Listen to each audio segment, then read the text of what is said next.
I'm back with another triggering topic. Well. I had no idea that my video about Destiny's colonizers or Destiny's pilgrims would ruffle so many feathers. Now, since there are quite a few buck-broken black women that are acting like they don't understand what I'm saying, let me break it down even more this time with some stats, with some facts, so that we can approach this from a logical and rational manner instead of going off of emotions. Now, for anyone who may or may not have seen my first video, I did a video about a group of biracial college-age young women telling black women that they need to love themselves and to stop wearing wigs, weaves, eyebrows, makeup, and lashes and just be natural and plain like them. Oops, sorry. I didn't mean to say that. I meant unoriginal. Oh, no, sorry. I didn't even mean to say that. But let me say this. I took offense to what they were saying because why, as a young biracial woman, why are you speaking on black women? Why? And why are you speaking on the experience of a black woman when you know nothing about it? And then it was so many people that played crazy like they just don't get it. So let me break it down. If your mother is YT and your earliest memories and upbringing were centered around YT femininity, then why aren't you preaching to YT women? Why aren't you talking about an experience that you would be more aware of? Seeing as though the first image of femininity that you saw was your mother, your YT mother. So why aren't you telling YT girls, hey, love yourselves. Stop getting plastic surgery. You make up 70% of all cosmetic surgery in the US. Love yourself. Look at you risking your life, going under anesthesia, which can potentially put you in the dirt. Why are you taking such a huge risk just to have bigger boobs, a different nose, a different jawline, and et cetera, et cetera, et cetera?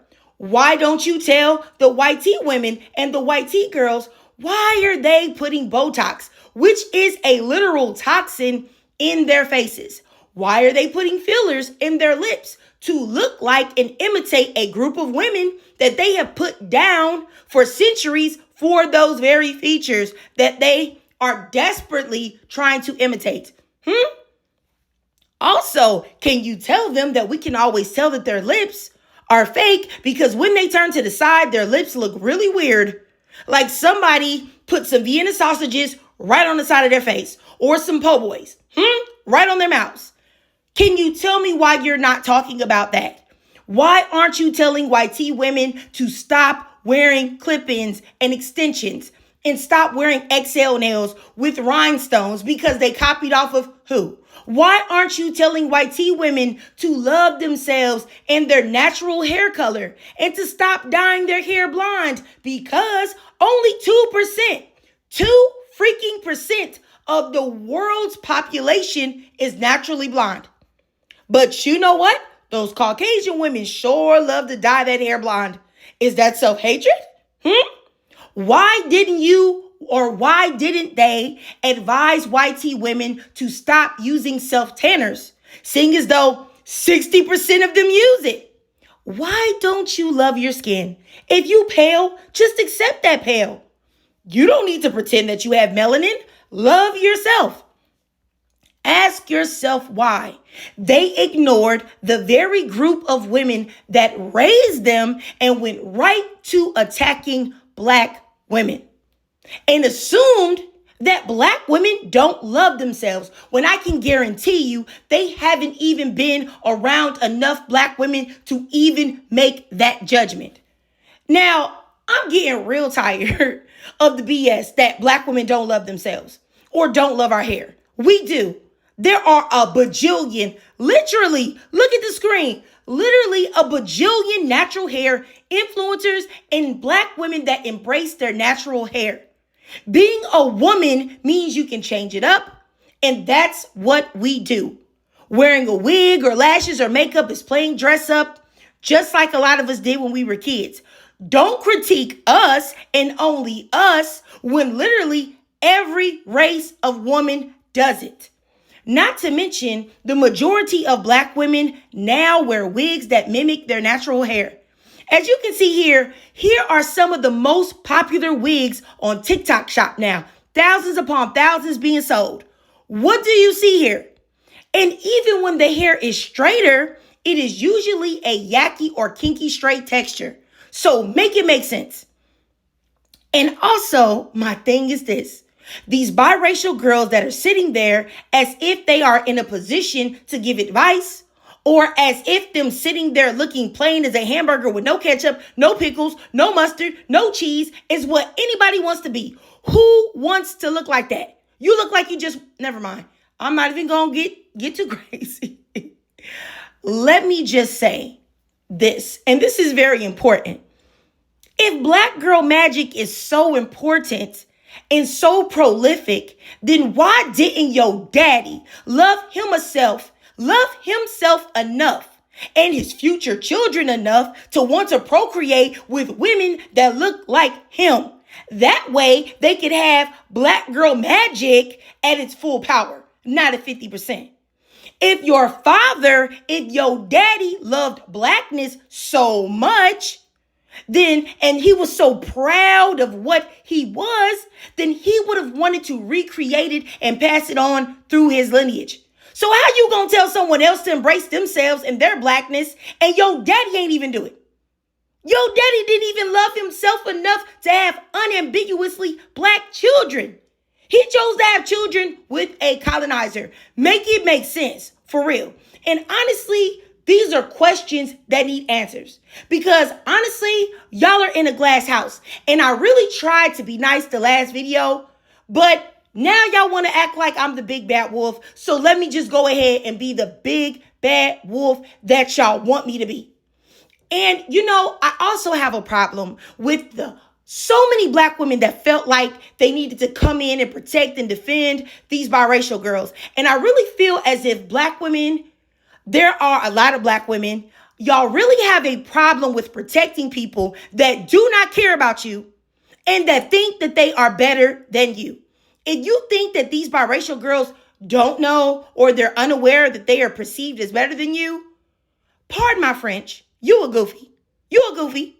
These girls do not need your protection. And if you needed some, they would offer you none. Look at how they set this up for you to be critiqued when black women are already being critiqued 24/7 all day. What would even make them do that? And, my thing is this, is that look at what they choose to do with their platform. Now, they could have taken that time to uplift black women, uplift black girls, speak life and positivity into us, and talk about what we do right. What we do right, instead of choosing to focus on what they perceive to be wrong. Now, for the black women that were in my comments talking about, oh, they were right. They were right. I don't know. Oh, so mad. Y'all so mad. They talk about we got to love ourselves. We do. No, you got to love yourself. Because the majority of black women and black girls, we know we the bomb. We know it. We know we the bomb. We know we the blueprint. Because everybody stays copying. Everybody stays keeping our name in their mouth. We already see it. The problem is that a lot of times as black women and black girls, we get down about the abuse that we have to take from other people. That's what you perceive to be something else. And a lot of y'all, black women, y'all have got to learn to stay on code. Because baby, if you overstepped about white tea people or you overstepped about biracial people, these girls wouldn't be in the comments defending you. Now, I don't care if you think they were right or you think that they were wrong. It is not their place to speak on us. Speak on your experience. Speak on how you living. Speak on what you got going on. Don't speak about us because you will never know. Period. And it's just that simple. You cannot speak on a group that you are not a part of. Would you want a man speaking to you about periods? Or would you be offended that he was acting like he knew what your experience was? And it's crazy because y'all get mad at me a fully black woman with black parents, grandparents, and great-grandparents on both sides, but try to defend these girls that could care less about you and your experiences. Like, it's mind-boggling to me. Like, and then, to the women in the comments that were like, oh, they're young. This language is too harsh for them. I want you to do me a favor right now, sis. Kindly get up, go in the bathroom, look in the mirror, and smack yourself in the mouth for talking stupid. Because, baby, I went to their intro video, and these girls are in college. They are over the age of 18. And the funny thing is that y'all that made those comments, y'all the same women that adultify young monoracial black girls and start calling them fast the minute they turn 8 years old. Calling them grown just because they got a silk press. Calling them grown because they decided to put some Carmex on their lips. So stop the games, all right? But for some reason, somehow, these pilgrim girls are babies. Excuse me, these pilgrim young women are babies. And you know what? I usually try to be reasonable. I usually try to be balanced. I usually don't try to be extra aggressive or mean when it comes to certain topics, not to offend y'all or ruffle y'all feathers. But some of y'all responses have pushed me over the edge. Okay? And nice is out the window. Oh, let me just calm down. I feel like I'm crashing out. And I don't want y'all to think that, that this is more important to me than what it is, because I'm going to tell you right now, I don't care about nobody's opinions about black women. I really don't. The only people I truly care about is black women. And that's the reason why I'm so offended, because I realize some of y'all, Harriet Tubman would have left. She would have left. So I just want y'all to know that I care about that, and I care about the allowing of overstepping when it comes to us. But I'm going to say this. I blocked some of y'all from commenting. Y'all messages is gone. Y'all blocked. Y'all can't comment no more. And it's because when y'all show me that y'all are completely idiotic, I just feel like sometimes some of the things, they just mean you don't deserve the right to speak on my page. You just don't. And, if you were mad at me before, or you weren't, I'm going to tell you something. I'm going to let you in on a secret. I hope you are now. I hope you real mad. I hope you big mad. Are you big mad? I hope so. I hope so. I would get a cape and put it around your shoulders so that you could be super mad. I make no apologies. It's black women, monoracial black women above everybody. I've already said that that's who I center all day, 24/7. Because when you talk about somebody who is minimized, somebody who is erased, somebody who is discriminated against, somebody who has no voice, somebody who is told that they are the lowest of the low and they don't have anything to offer society, that is monoracial, unambiguously black women, period. So they are always going to be centered. I'm going to center y'all and myself, because that's what I am too. And I said what I said. No apologies. As I said, no apologies. Now, let me woosah, y'all, because, let me just woosah, because, if you watch this whole video, let me give it to y'all nice for the end. If you watch this whole video, please do me a favor, ladies, and drop an 8 down below. And if you can't donate to my Cash App above to help support the channel, then that's no problem at all. Follow me on TikTok while it's still here. I do exclusively live stream there, and then after I'm done with my live streams, I do upload them to YouTube. And once TikTok is gone, I will be live streaming exclusively on YouTube. And as always, ladies, I love to hear from y'all. Just pretty please keep it cute in the comments, because I don't want to have to block you. I don't want it to get ugly, because I really do like to practice what I preach about loving and respecting black women. But having the freedom to speak does not mean that you are exempt from consequences. All right? So with that being said, drop your thoughts, Comments and feelings down below.